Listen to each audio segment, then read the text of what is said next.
Over 350 million children live in conflict-affected areas where protracted conflicts can last generations.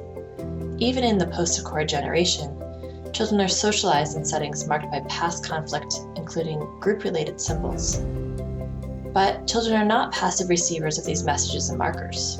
Their behavior, even at an early age, has implications for improving intergroup relations and peacebuilding. Aimed at understanding how knowledge of and preference for conflict-related group symbols emerge, the Helping Kids project worked with primary school-age children in Northern Ireland, Kosovo, Macedonia, and Israel.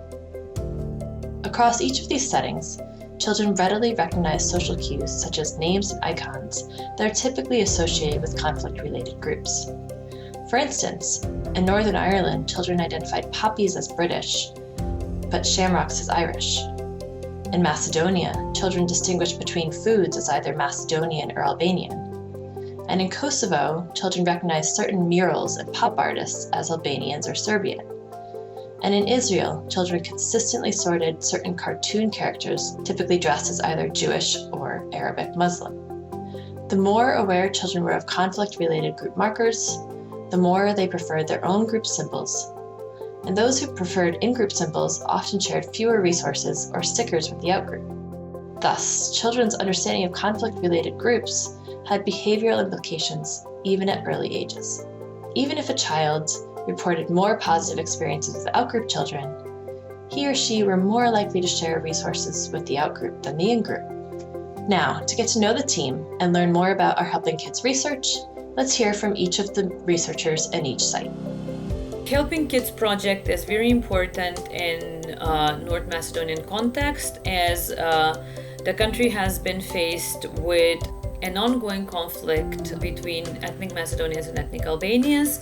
Children tend to live mostly in neighborhoods which are populated with people from their own ethnic groups, and they tend to attend schools which are attended by children from their own ethnic groups.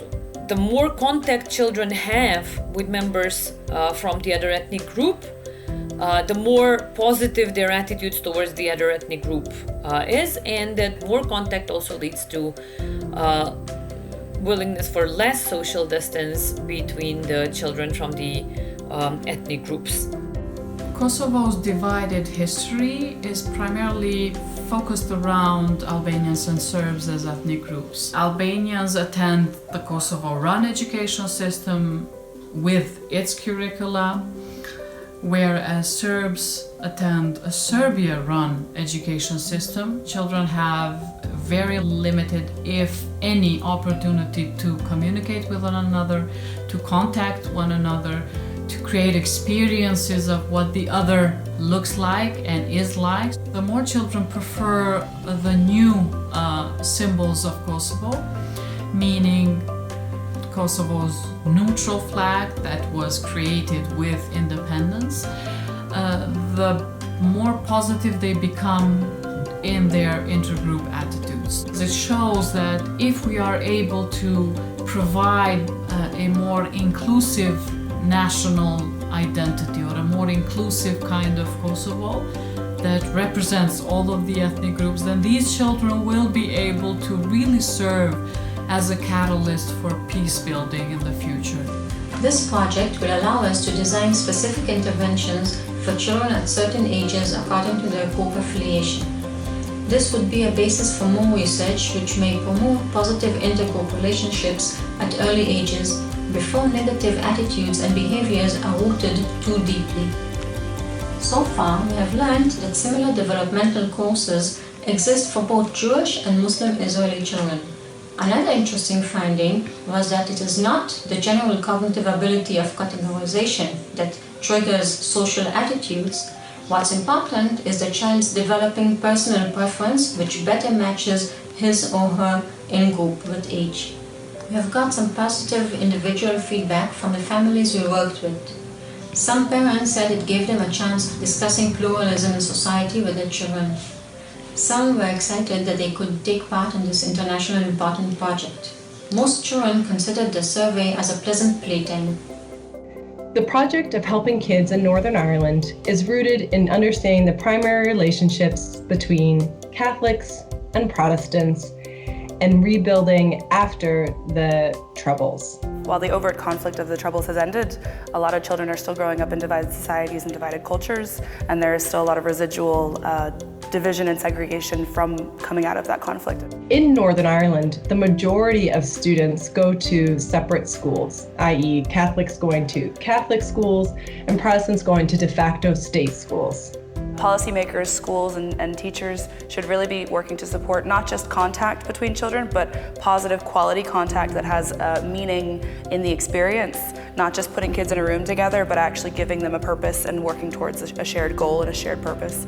Research like Helping Kids is important to rebuild societies that have continued to be affected by social divisions.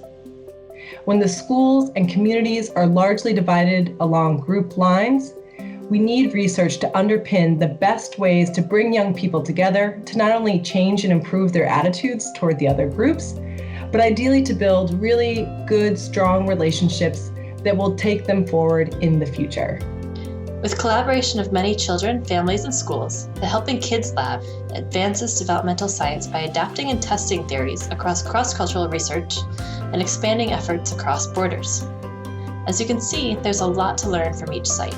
The comparative findings have allowed us to explore the universality and uniqueness of the impact of conflict on ethnic identity development in each setting. Our goal is to use this work to better inform policy and practical interventions.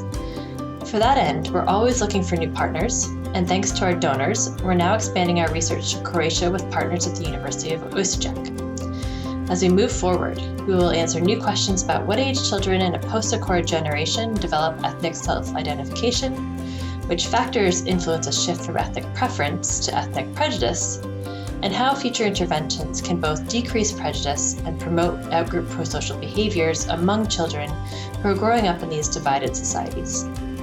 So if you'd like to learn more about our research, please visit our lab website and follow us on Twitter.